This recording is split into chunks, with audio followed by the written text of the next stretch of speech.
فيما بعد أنجبت بنتاً. بالنسبة لنا في قبيلة خاسي، البنت تجلب السعادة إلى المنزل.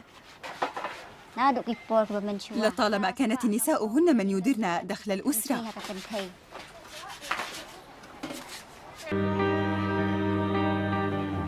في ثقافة الخاسي لا يعامل الرجال كأبناء داخل العائلة، بل كغرباء، وأنا أحارب من أجل مساواة الرجال بالنساء.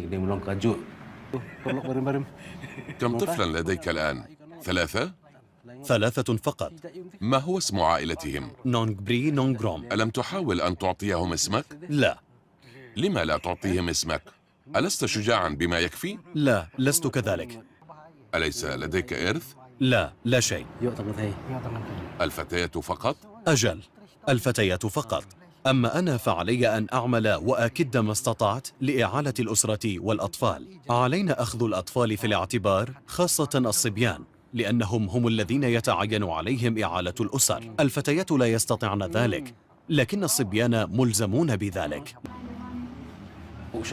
الرجال الخاسيون مضطهدون، ففي الحفلات تكون الفتيات متأنقات في ملابسهن ويضعن مساحيق التجميل، بينما تحتوي سراويل الأولاد على ثقوب، وأحيانا يرتدون سراويل قصيرة دون أحذية. يحزنني أن تتم معاملة الرجال بهذه الطريقة كما لو أنهم ليسوا بشرا. في عائلات الخاس العادية ليس للرجال أي سلطة، ولا يحق لهم امتلاك شيء لأنهم ليسوا جزءاً من القبيلة كما نقول. عندما أحصل على أجري الأسبوعي أعطيه إلى زوجتي مباشرة، وهي التي تقرر ما يحتاجه المنزل.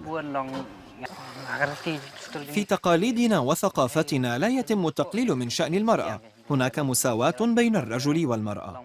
أشعر بالفخر لأن شعب خاسي هو الوحيد في العالم الذي ينسب أطفاله للنساء.